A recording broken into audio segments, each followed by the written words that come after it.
Hi, this is the Be Well with Michelle Greenwell podcast. Our heartwarming conversation is designed to lift you on your wellness journey. Grab your cup of tea and enjoy the podcast.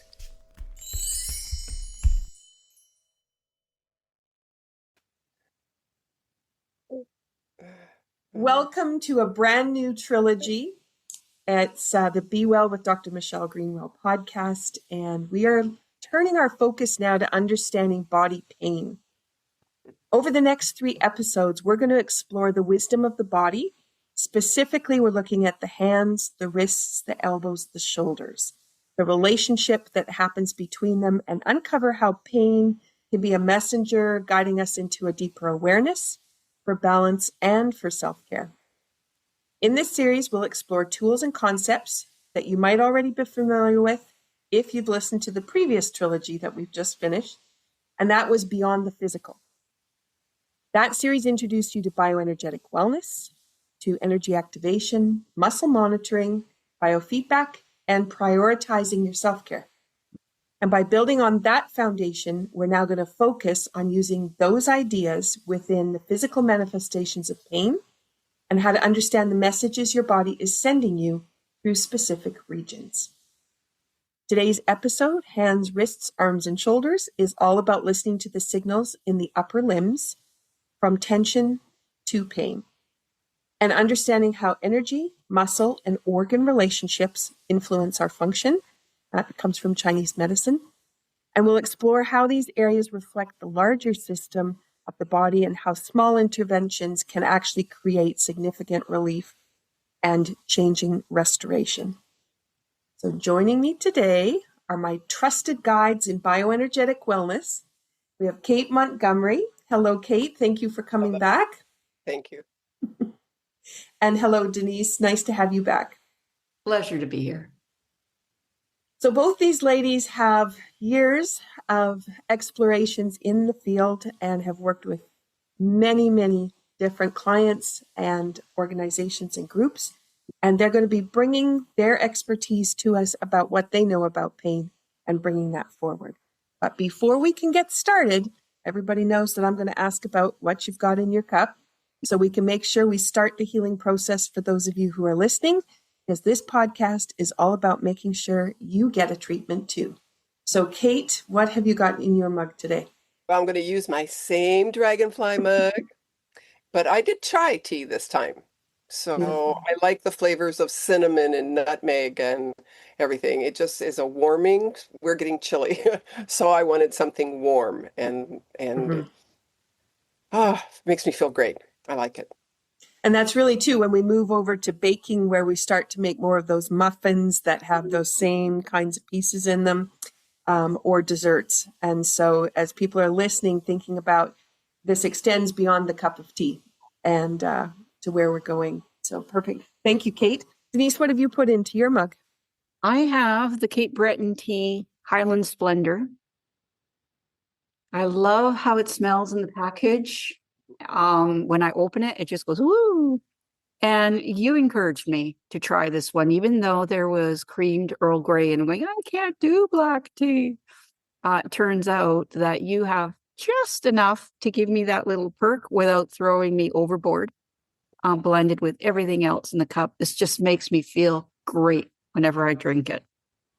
Beautiful. Awesome. And I know that the affirmation on that one is from the top of the mountain, you have a new perspective. And that's great because that's what we want for people today is the pain might not need to stay. It might easily disappear. It might transform and move around, which is lovely. That tells us it's emotion. And if that's the case, there's something we can do about it, and it does not have to be permanent. So from the top of the mountain, you might have a whole new perspective about what wellness means, but also self-care. So thanks, Denise, for bringing that. I just wanted to bring forward, too, that idea of the black tea. So for those that have not heard me say it before, if you don't add milk to the black tea, it calms the nervous system, but opens the mind. And that is really important for people as they try to avoid caffeine, thinking they don't want to have the effects of caffeine. But it actually is calming the nervous system. And if you put the milk in, then you're going to jolt the nervous system and boost up those adrenals. And that's something you may not want to be adding in, especially if you're talking about pain, because that might also be part of what can contribute. Okay, so I'm going to share. My mug today is a friendship mug. I had a friend that bought 4 of them. And then when people moved away, she would gift one to her friends so that when they were sipping on the tea, wherever they ended up, then it was always present. So this is my friendship mug. And in it today, I put Island VitaliTEA. And this one is, for those that couldn't see, Denise was clapping her hands. another favorite. Just smelling it is just, I just love, and I stood over it actually when I first started infusing it. So I'm going to bring attention to, it's a green tea, and green tea really helps us with the antioxidants and the polyphenols, and it supports the body's natural healing mechanisms. From a pain perspective, it provides a reduction in oxidative stress, and that can be really important on the joints. So this might be something you want to bring into mind. And again, people will say caffeine in that green tea, but it has a different way of working with the body. And so you have to think about the healing capacities of some of these ingredients.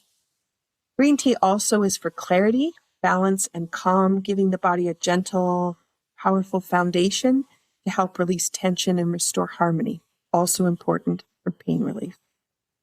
It has 2 ingredients I want to highlight. So cranberry, and just like you said, Kate, with the cinnamon and the cloves, cranberry is what we kind of navigate to here in the fall as we get closer to Remembrance Day, Thanksgiving, Christmas. Different kinds of dinners are happening, and cranberry sauce usually ends up on the table. So this is a beautiful fruit, which is for cleansing and renewal. And it supports your circulation. It helps to ease inflammation, and it can release tension in the body. Cranberry invites us to let go of any stagnant energy and discomfort, and it provides an opening pathway for natural relief. So this might be something you want to think about. And even just throwing cranberries into some hot water can be really valuable, especially if you're looking at this pain relief. And the second part is I paired today with the chamomile flowers, which is in this tea blend. And it's known for soothing and calming the body and the mind. And a lot of people will think about chamomile as something they want to have before they go to bed to help them sleep, using it as a medicine. But if you start to think about how it can dissolve stress and worry, this is something that might be really powerful during the day. It can help you with chronic discomfort and open the way for energy flow and relaxation. So I'm going to ask you, the listeners, you've got something in your mug, or you want to stop the podcast, go grab something into your mug. What I'd like you to do is take your mug, take a deep breath, smell, get that aroma coming in, feel the warmth in the palm of your hands, and then imagine cranberry gently cleansing, letting go the tension, green tea delivering clarity and calm, chamomile softening the knots of discomfort, and we have cinnamon and clove. We have a little bit of creamed Earl Grey with some beautiful herbs from the garden in the other 2 choices of tea.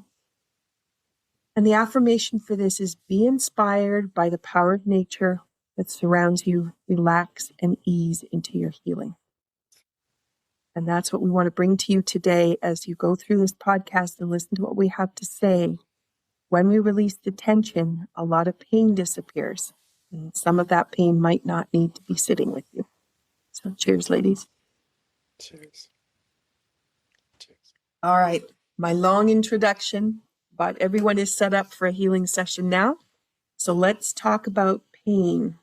Hand pain that can be in the joints, can be what people will label as arthritis. It could be carpal tunnel, something in the wrist is causing a challenge. I get a lot of people who talk about the pain that's in their thumb. These are all functional things that can really irritate and cause problems throughout the day. And you may find that you even, kind of rub your hands just trying to ease that pain. And the hands are an energetic extension of what's going on in the body. So let's have a little bit of a lesson here because Kate is the expert on how all those muscles work together. So can you talk about how the hands relate to the broader musculoskeletal and the organ systems, and then why they often reflect tension elsewhere in the body? Can you share that, Kate? Oh boy. Big question. Big question. Yeah. The hands relate to all the organs. So you have your lung, your large intestine, you have your heart, triple warmer. You go through them. Unless you have a book to tell you about Chinese medicine, you won't know that. But pain, pain is a symptom. It's a sign that something's wrong. Don't ignore it. And that's the one thing that we all tend to do. We take an aspirin or we take a Tylenol or we take something to get rid of the pain and we go on with our life. And the word arthritis, which is just inflammation, we give it, in Western terms, we give it a name. We give it a disease. We give it something that we can say, oh, I have arthritis, or I have tendinosis, or I have tendinitis, or I have something. But it's really about the misalignment of the body, could be changing with the muscles and tendons to put some stress, and then the nerves respond to that, and then that causes your pain. And if you look at that from that perspective, instead of giving it a name, then your possibilities are endless as far as correcting the issue. And with the book and stuff that I wrote was basically giving you a roadmap to tell you how to, and who your team members are, who you could go to ask for help. Could be an acupuncturist, could be a massage therapist, could be a chiropractor who does applied kinesiology or bioenergetic wellness, and anybody that works in the healing arts. If you understand for yourself and you start to research muscular skeletal issues, and if I go up to my elbow, so we talked about carpal tunnel in the wrist, but it also starts all the way back up here. And if you look at it from a whole body thing for upper to where the pain it resolves into your wrist, well, what's in the balance here that's not right? That's causing me pain in my elbow or my wrist and then into my hands. And I have loss of grip strength for that. Just back up and start palpating. Start pressing around the ends, like toward the joints. Do you have pain there? Do you feel a ropey muscle? Start just to move, go back and forth and see if there's something there, and then work on it. So I'm just going to say for those people listening, because Kate referred to all the way up to the neck and behind and down in the shoulder. And as she was just moving on her arm, she was going back and forth across the arm, just feeling things and noticing. So I just want to say that. So if you're listening, you didn't get that visual. Sorry, Kate. Yeah. Well, that's really about it, is that part of our self-awareness is listening to our body. And if you go in and you start palpating and find, well, I have pain here, or I have pain in my lower back, and I have pain in my sacrum or toward the lower area, start pushing and rubbing and finding out if I have pain, and then stick with it. And I guarantee you, if you keep rubbing those points, it'll go away, because all it is a blocked energy. It's blocked lymphatics or blocked something that's causing that pain.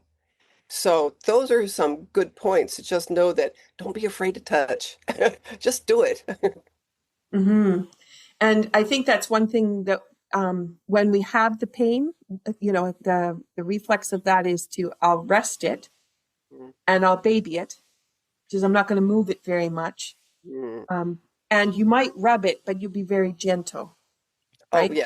And it would Yeah. just be a soft piece. And that's not always the case either. Don't go in with a sledgehammer. Start easy and then gradually work down into it. But, just keep up with it and then pause a little bit and then go back. But give yourself some time to feel what's happening as it releases. Those are the things that, just biggest thing, just do it. I mean, I do it all the time. I'm working on things all the time. Yeah. And I have to say too, I do that a lot, and particularly when I'm on a lot of Zoom calls. I'll be rubbing my hands, rubbing my arms, sometimes my knees, and just giving some attention to the body and trying to be present with it. So it's something that you can sneak in. You can sneak in traffic, while you're sitting and waiting for the light to change. You've got a couple points that you could rub, and all of a sudden the body opens and let's go. Yeah. Now, that would be one way of knowing, is by going and finding those spots and realizing where all the pain spots are, not just in the hands. Denise, do you want to talk about how we can take the biofeedback and the muscle monitoring, and we can go back to find out where is the origin, or what is the real problem behind things, not just where the symptoms happen to be? I have a fabulous story, personal story to tell you. Is when I first moved down here, I found an applied kinesiology chiropractor, because I found those guys could muscle test to find out where the problem really was, not necessarily where you were complaining about, and they could fix the source of the issue. And so the guy I found was fabulous. But I had this tricky neck, and he kept adjusting my neck, and I trusted implicitly I could relax. But, there were certain times when he was adjusting and you could just feel it didn't want to go. And he'd say, okay, twitch your nose like a rabbit or something, and you'd get distracted, and then he could do his thing. And he went on holidays one summer, and he had a backfill guy who was retired and was just backfilling. And this guy found the spot in my neck, and he goes, uh-huh. Now he tracked it back to my fingers, the muscles between my thumb and my baby finger. And I could not, he could apply just a little bit of pressure. So for the people that are listening, I'm making like touching the finger pad of my ring finger to the finger pad of my thumb pad. And I'm putting my fingers from my other hand together and trying to stretch those apart. And when there's no integrity there, a little stretch, and you cannot hold those fingers together. And he goes, uh-huh. And he did a little bit more investigation. He says, do you ever hit anything right here in the heel of your hand, right in the center? And I'm going, what? What's going on? Because I'm completely oblivious to something I'm doing to my own body. And he says, do you have one of those shower head shutoffs that you hit here to shut it off? And I went, well, yes, indeed. I do that every morning now that you come say it, right? And he said, uh-huh. So he strengthened my fingers, and then he gave me a little, not a very hard tap right there with the edge of his other hand. And I cannot hold my fingers anymore. And he's going, the nerve that travels from here goes up to your neck right there. And I went, really, doc? So he adjusted or fixed the fingers, and it was nothing big. It was like not even a chiropractic adjustment. He just did some kind of a massage technique. And he just stretched my wrist out a little bit. He stretched my arm out a little bit, and he just gave it like a little flop, and it tested strong. The muscles locked. They could hold together. And then he went in and gave a tiny little to my neck, the tiniest little. That neck never needed adjusting again in that spot. Oh, I don't know how many years down the road. And then I went, oh, it's that spot again. And then by this time, I know how to do muscle testing. And I would check these muscles, fix these muscles, and the pain in the neck would go away, and it saved me like hundreds and hundreds and hundreds of dollars in chiropractic bills, just knowing what to do. And so if I can just say, one of the things you can do is with your thumb, as Kate said, don't be afraid of touching yourself. Start on the heel of your hand and rub up towards your baby finger, and right up to your baby finger where it attaches to your palm, and do the same on the other side towards the thumb. and do that several times. And then bring the muscles that must go from the ring finger and the thumb down onto the heel of the hand, just kind of pulling gently, and just like a nice little massage in the whole hand, but with the intention that you've got muscles that go in these straight lines, and just pull them all down.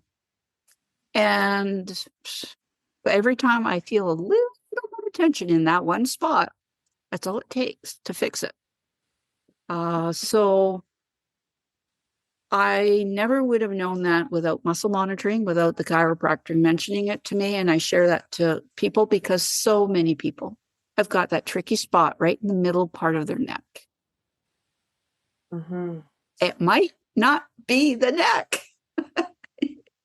Isn't that fascinating? Yeah. And, you know, you're trying to fix the hand, but like you said, you have this repeated action you do every day that keeps triggering the same piece. And it's those mindless actions that we do. It could be the way you put your hand on a handle, the way you open the car door, the way you shut the car door. Like there's just these little pieces to be observant of. And wow. Okay. So with that in mind, and people, if you've not heard about muscle monitoring before, this is an opportunity for us to find out where things originate, but also the integrity within a muscle. And so as Denise was explaining, that massage and making sure those muscles were working, going back and checking by closing those fingers together, she could find out the integrity of the muscle. It was going to hold and stay there. And sometimes we think that if we lift some weights, that's just going to make it strong, but that's not necessarily the case. Energetically, it's much different. I have to admit that when I was showing how you spread your fingers apart, I literally had no integrity and my fingers couldn't hold together, and I was a little bit shocked. And that little bit of massage I just did, how many seconds was that? Now I come back and I can try and push those things apart as much as I can, and it's easy to hold. So daily little rituals like that can be very important.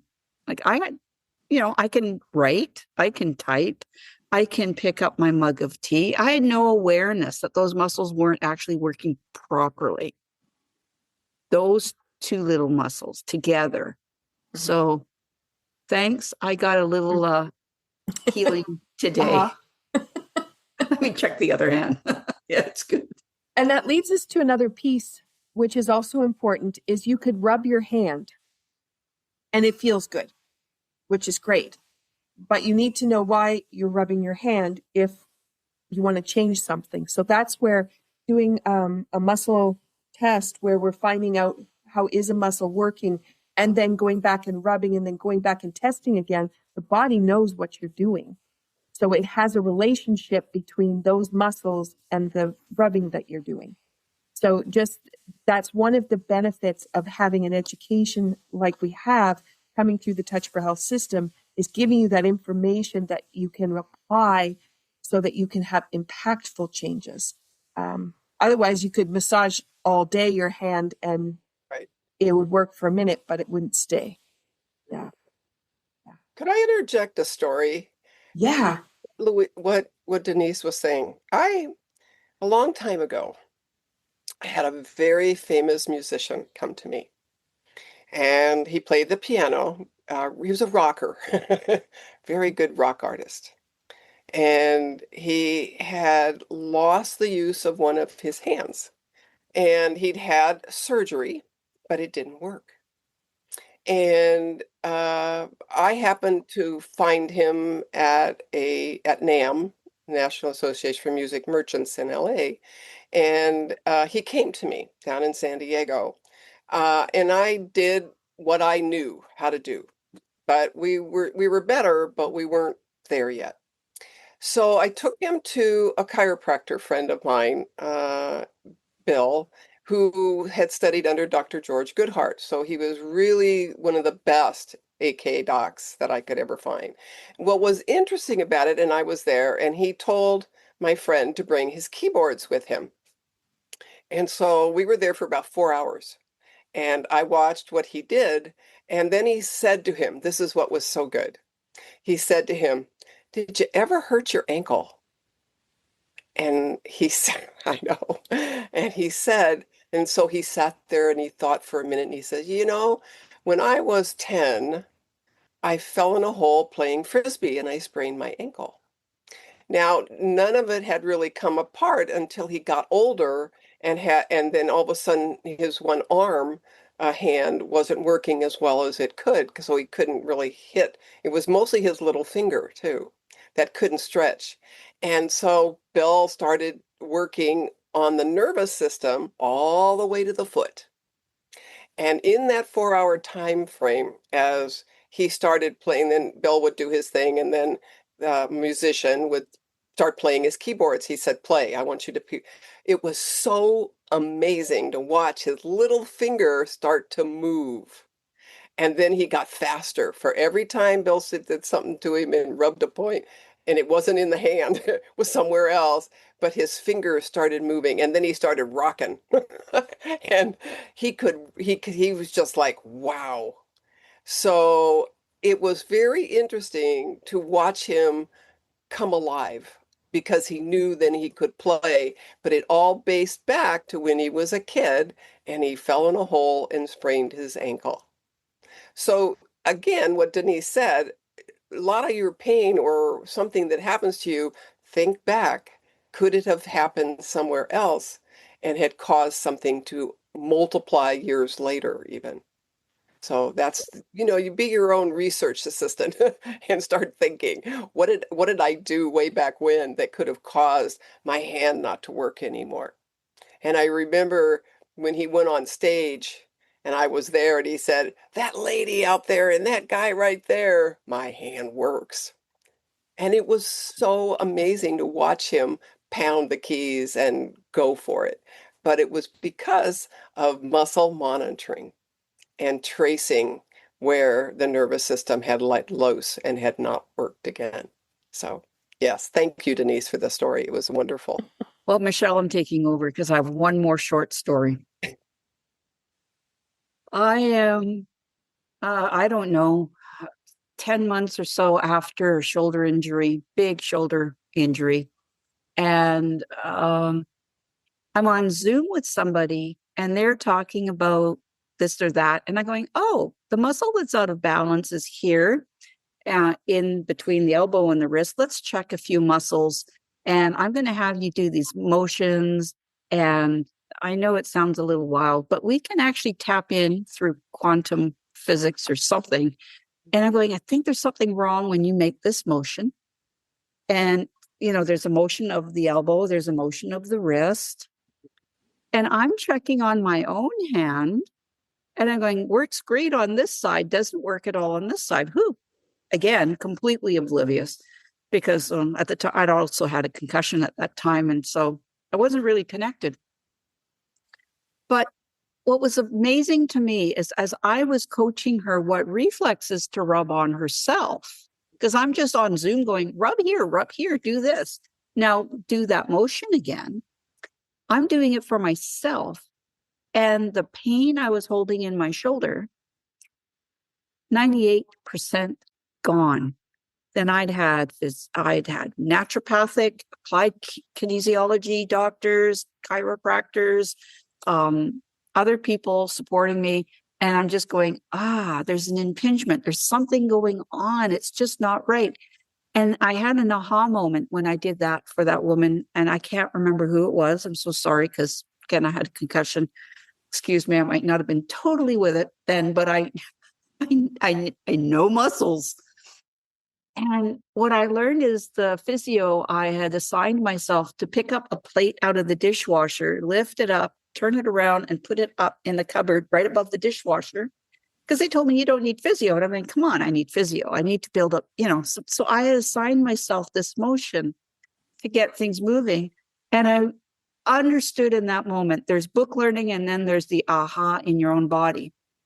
If this wrist isn't moving, doing its job, and the elbow's not turning and doing its job, who is doing the lifting and turning to put that plate up into the cupboard? That shoulder wasn't designed to do all of that. And as soon as the elbow and the wrist muscle came back on board, the shoulder went, thank you. Exactly. I had so many learnings through the injury that I went through. I cannot tell you how impressed I am with the way the body is put together. Mm-hmm. Mm-hmm. Yeah. I'm gonna bring a story in. This was working backstage. I was stage managing a show, and there were 4 pianos. And one of the pianists was stumbling through this one section of the music, and his fingers, this is, Kate, you made me think of this, because his fingers would not get this particular sequence. And he went back and forth. Everybody else went for lunch, and the sound check was all done, and he was back there sweating this piece because he was not going to nail it. And for musicians, a lot of them learn rote, right? Just keep doing it over and over and over, and eventually you'll get it and it'll be better. And so I listened to him for a bit, and then I went over and I muscle monitored where in the sheet of music did it start to fall apart for him. And of course, he's focused on the piece where it falls apart, but it was further back. And so I had him go back and play over that, and then put his fingertips on his forehead, emotional stress release points. And that shifted everything, and he went straight through the piece. It was so amazing. And when it came for showtime, not even if you would have never known. And that was with no rote rehearsal, repractice, etc. Yeah.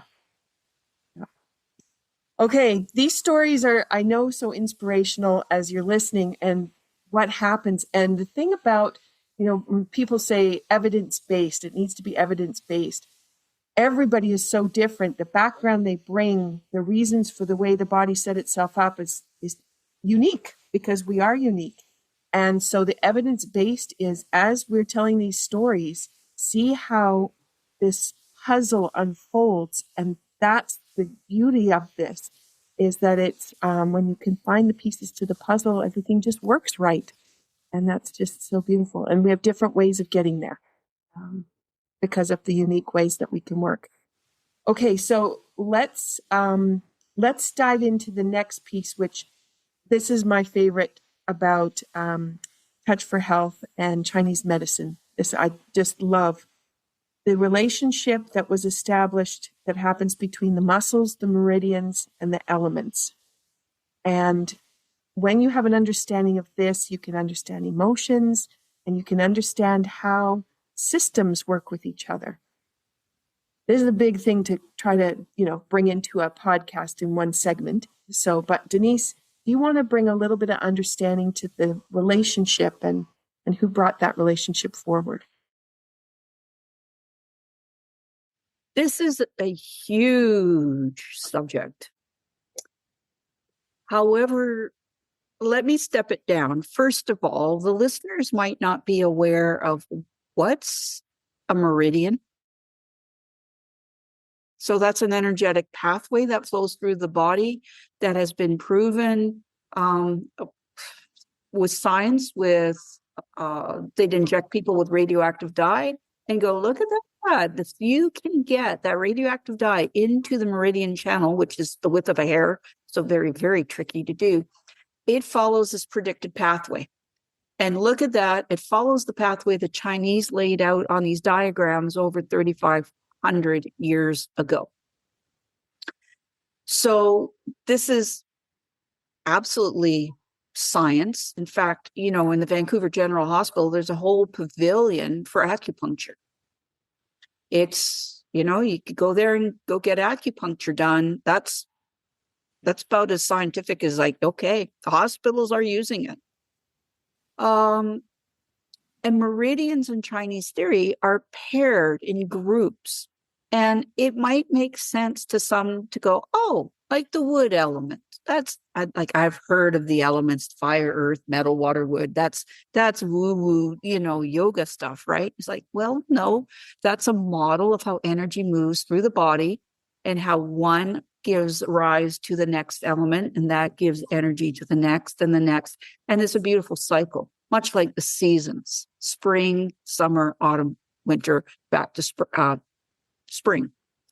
So because these models are actually represented in how our bodies are, we can work with that and we can harness that understanding. And as Kate was mentioning, there's many things represented on the house and in the hand that she mentioned. And the lung meridian is connected to the thumb. So if you have thumb issues, maybe it's not just the thumb, but maybe it has something to do with your lungs. Do you have challenges with lungs? Do you have, allergies? Do you have asthma? And is that really a physical diagnosis, or is it an imbalance with emotions? The Chinese also said certain organs and meridian systems kind of act as a bank account for certain emotions that you might call negative or you might call positive. And so the lung has a lot to do, and the element of metal lung belongs to metal, as does large intestine on the index finger. Those happen to relate to a lot of grief, guilt, regret, remorse. Get the picture? Are you human? Have you ever experienced those? Have you ever stuffed it down and not resolved something? Just waited for another day for it to get better by itself. So I have seen, by identifying specific emotions and going, does that mean anything to you? And they'll go, yep. You go, great. Well, think about that while I rub this reflex. And now that correction is way more robust. And that's just an example. And then all the fingers of the hand have meridians that either begin or end that affect, like, the fire element, especially, and the metal element. So, and if there's an imbalance between those two and how they communicate and work together and literally don't talk to one another, oops, now that's where you get challenges popping up. So that's just a little feeder for people to think about it, about, oh, okay, there's science, there's a system. This stuff is happening in my hand, really? And that is connected to the muscles, and that's connected to emotions. And I'm just going to park it there. Is that the answer? Might not be the answer you were looking for, but that's the one I'm comfortable in giving. And I love to make these concepts as simple as possible for people. So you don't need 25 years of studying acupuncture to do something. That's perfect, Denise, because you're right. Just bringing the idea of what is a meridian and what is an element together is so important. And then from there, back in the 1960s, Dr. George Goodhart found the relationship of the muscles to those meridians and elements. And that meant we now had a map of really looking at movement patterns in relation to how those organs are functioning. So if we take what you've said, Denise, move it over to you, Kate. Can you talk a little bit about how, when we can use muscle monitoring and find out which elements are out of balance or which meridian is challenged, how that can lead us to different discoveries than just trying to fix the muscles in the hand? A short story before I go into this.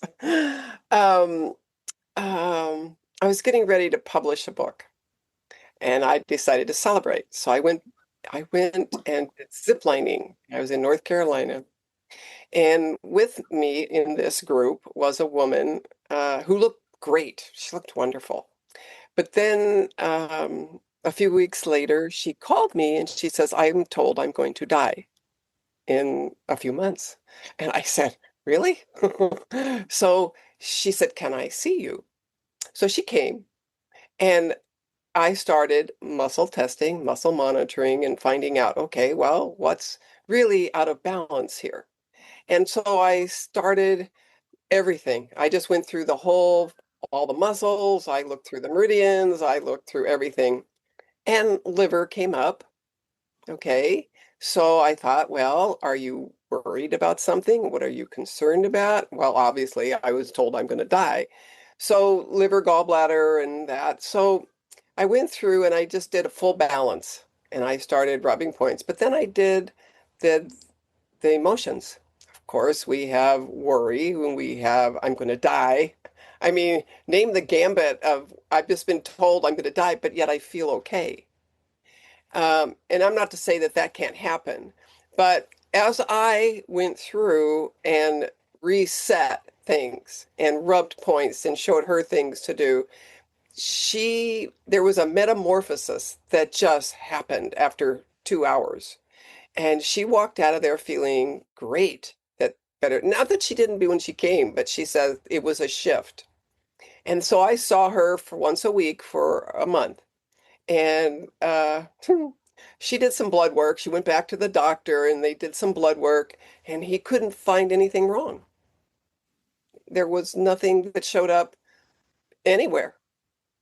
And and she goes, "Oh, okay, so I'm okay." So she came back and she told me this, but it was all about a bioenergetic imbalance.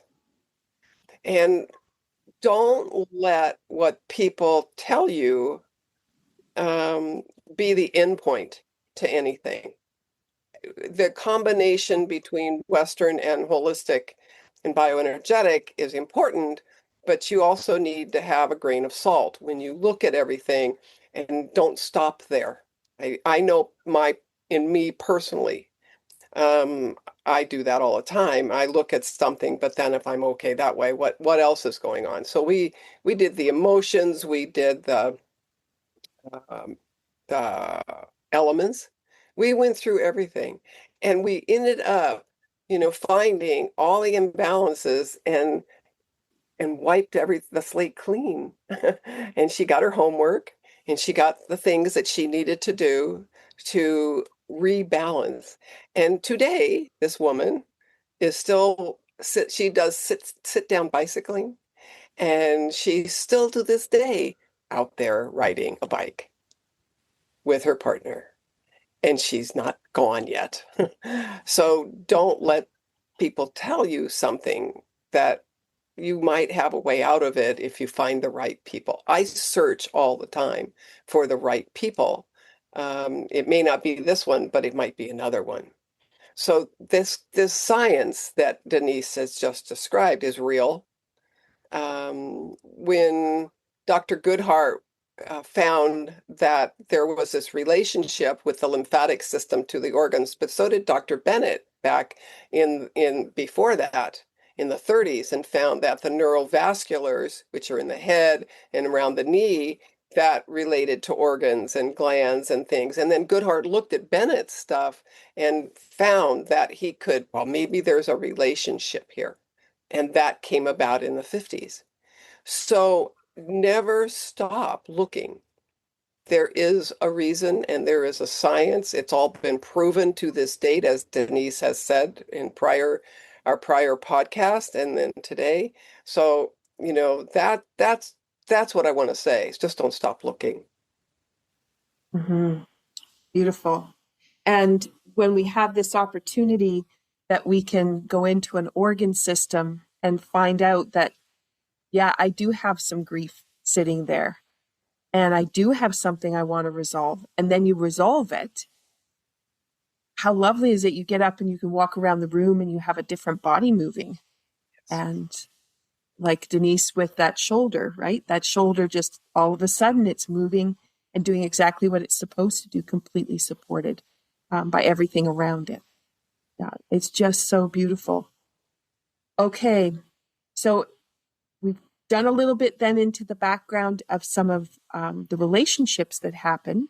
So as we're looking at hand to elbow to shoulder, relationship down to feet, we've got relationships into ribs, What happens now if we think about the hands and their chakra connection?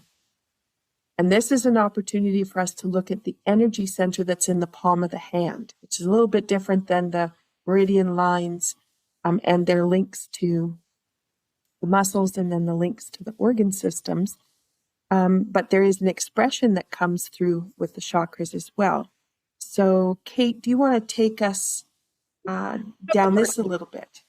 I don't know if I can answer this one. I've not done that. I look at chakras through, I do energetic scans, and so I get to see which chakra is out of balance, whether it's, the top of the head, we said purple, and then we work our way down through, the third eye, and then we work our way through the throat and through the chest and through the stomach and then to the base.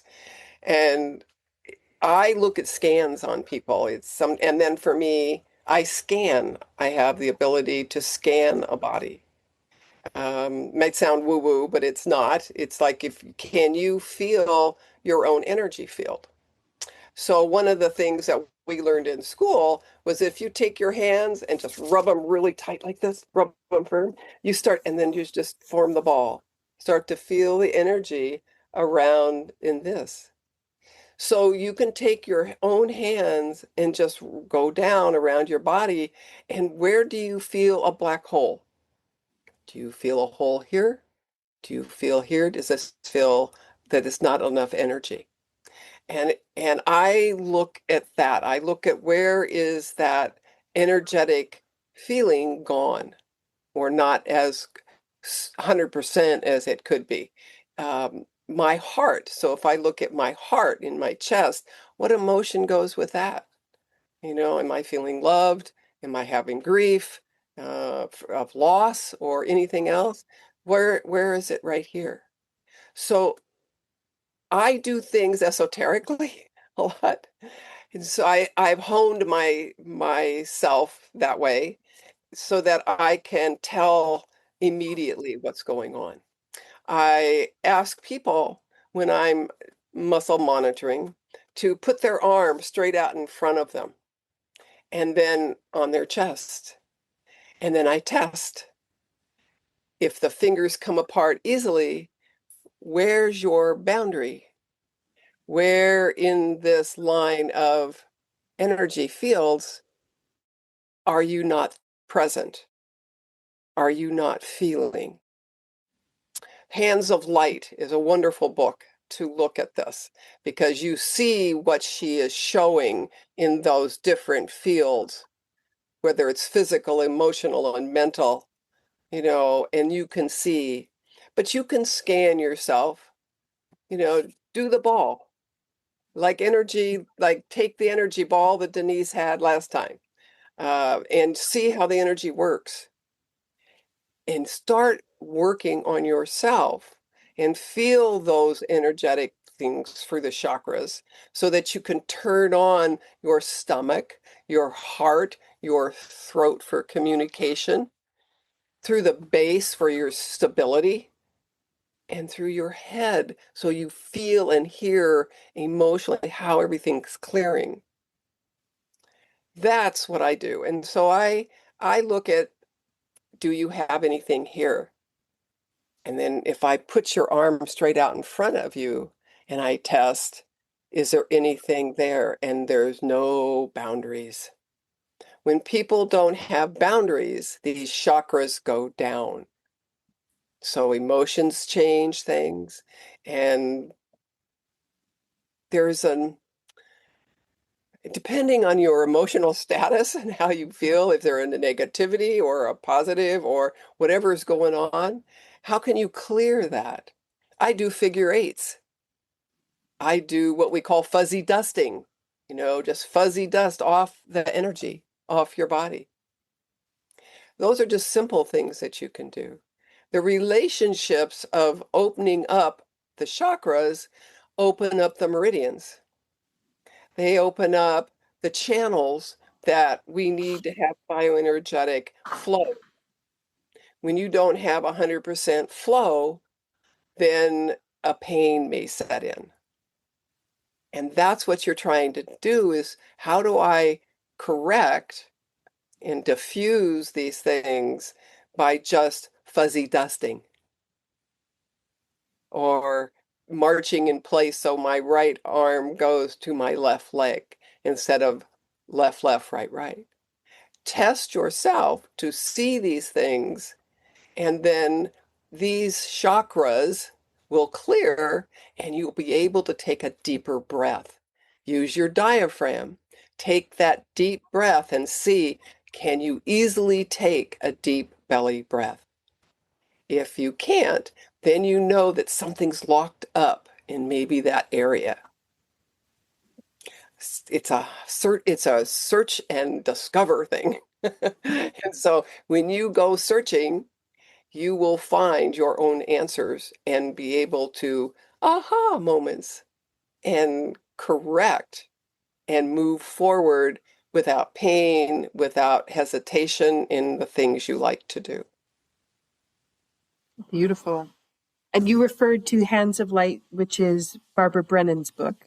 Yes, it is. Yeah, it's got a lot of corners turned down on.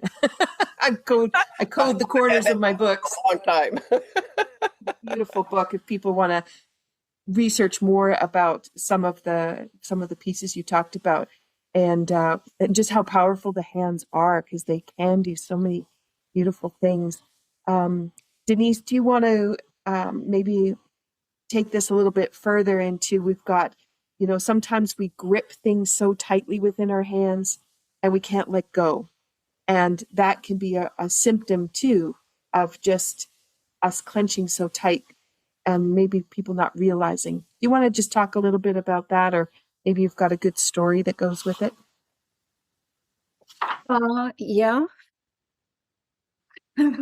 Again, let's put a lasso around some of those bubbles I've got going on with this conversation. I hope that this conversation is opening up ideas for the listeners. So I'm so happy you brought in the concept of chakras. Again, a term that people go, isn't that the newfangled stuff? You gotta go get your chakras balanced and all will go right in your world. They are things. They exist. And I've had some colleagues go, why are you getting such great results with this technology that we learned in this workshop, where I'm not getting the same results?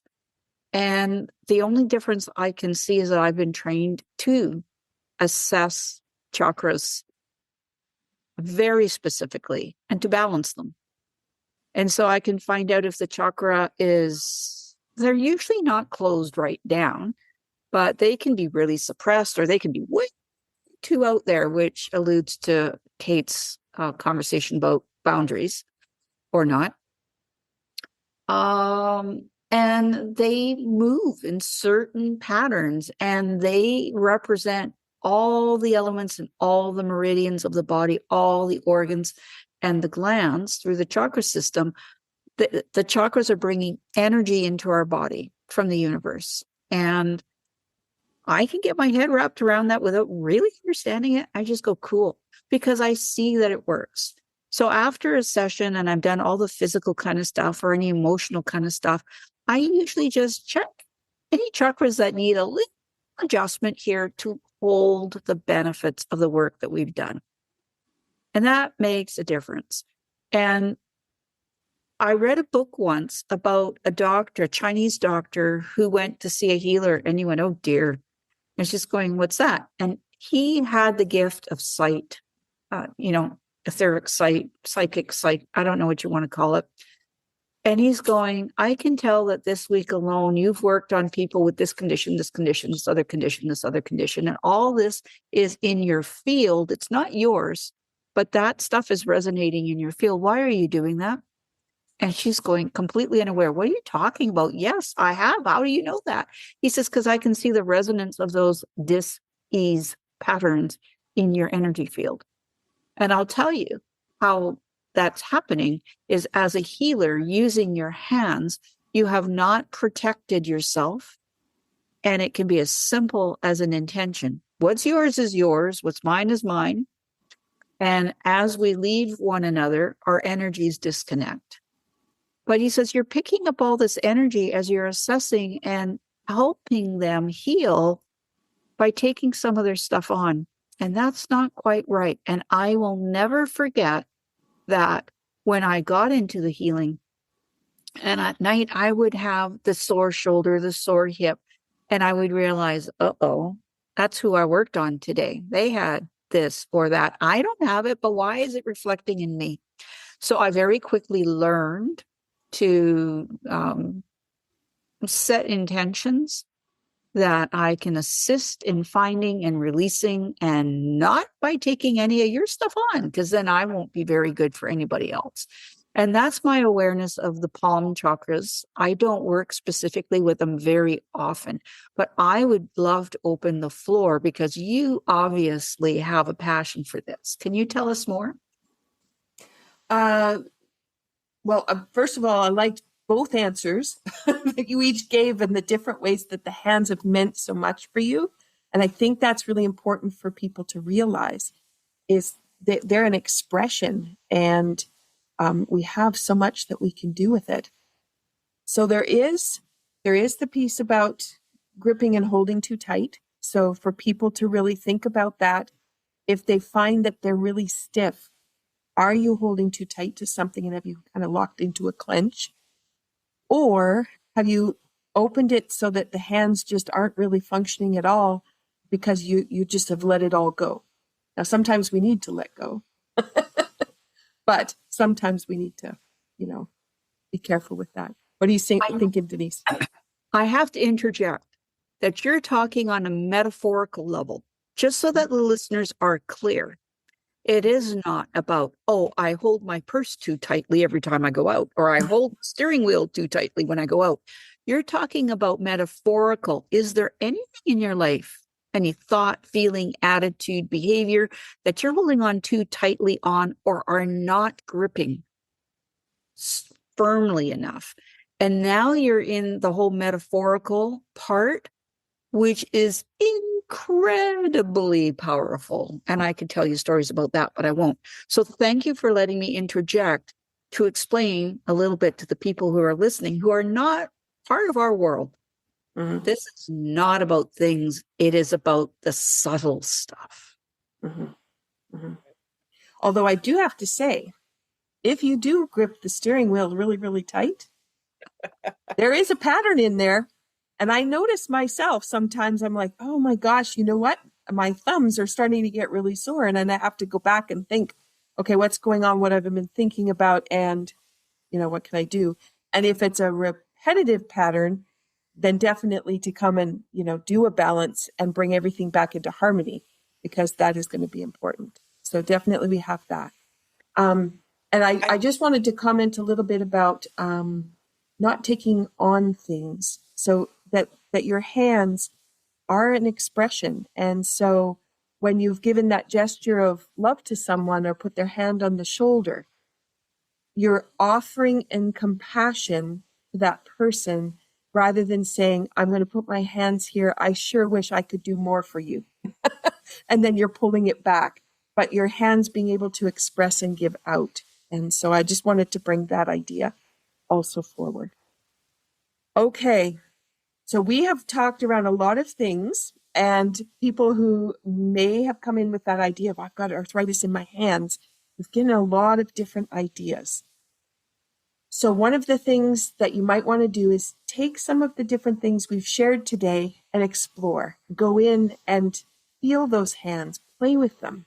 Think about what is the expression that you're doing with your hands. Noticing, as Denise said, about what the neck is doing, its relationship to the hands.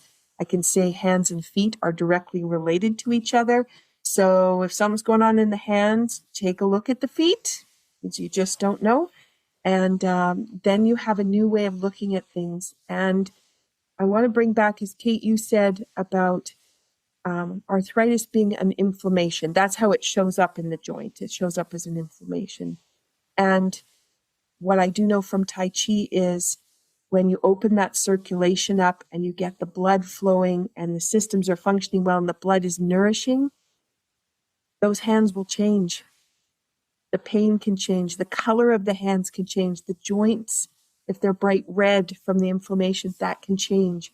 So we do have this opportunity to really make a difference. And if we can let go of labels, being able to say, my hands are a way for me to express myself, and I joyfully write or play or do art, rather than saying, I have arthritis, so I can't write anymore. And so really flipping that around so people have a different way of looking. All right. I think let's leave it there. That's a lot to digest for people.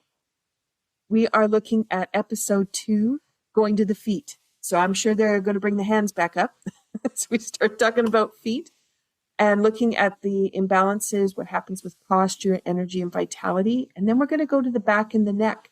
And we have talked a little bit about them today. So you can see how there's so much interrelation, but understanding this pain map and understanding the way the body wants to function is just so key. So that's where we're heading.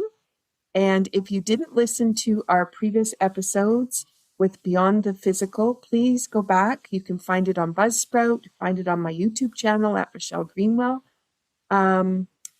Please check these things out and get that background in there, because I think you'll get more richness from the conversations that we're having. All right. I would love for you all to grab your mug again, because now we've talked about the hands. They might feel different as you're holding your mug. In fact, you might even feel the mug differently as a result of what we've had the conversation about. And just remember, pain is a messenger, and you have the tools to listen, respond, and then to restore balance. And we're just going to take it one step at a time. But cheers. Thank you, ladies, for continuing these conversations. It's so, so enriching. Thank you. Thank you for joining us for Understanding Body Pain, looking at the hands, the wrists, the arms, and the shoulders. And then next week, we go to the feet and continue our journey. And in the meantime, be well, enjoy exploring, and we'll look forward to you listening to the next podcast. Take care. Bye-bye. Thank you. Thank you for listening to Be Well with Dr. Michelle Greenwell. There are a couple of resources I want to just point out. When you go to the website, greenwellcenter.com, you'll have a pop-up window. That pop-up gives you the top 8 easy stress releasers that you can use every day. That's something you can put beside your computer, the bathroom mirror, beside the bedside table. A great resource. Also, my YouTube channel. It is full of playlists with all kinds of different ways that you can activate energy and bring vitality into your day. You can find that when you go to YouTube at Michelle Greenwell. And last, if you're a Linktree person, Linktree, linktr.ee/Greenwell Center. That has all my resources in one spot. Those are for intricate little things that you can't get everywhere. And it's a wonderful way for me to be able to share all the different aspects of the kind of work I do. So thank you for listening. Be sure to drink that tea. And if you want to have the tea blend that was shared in the podcast today, then be sure to check out katebrettontea.ca. Have a wonderful day.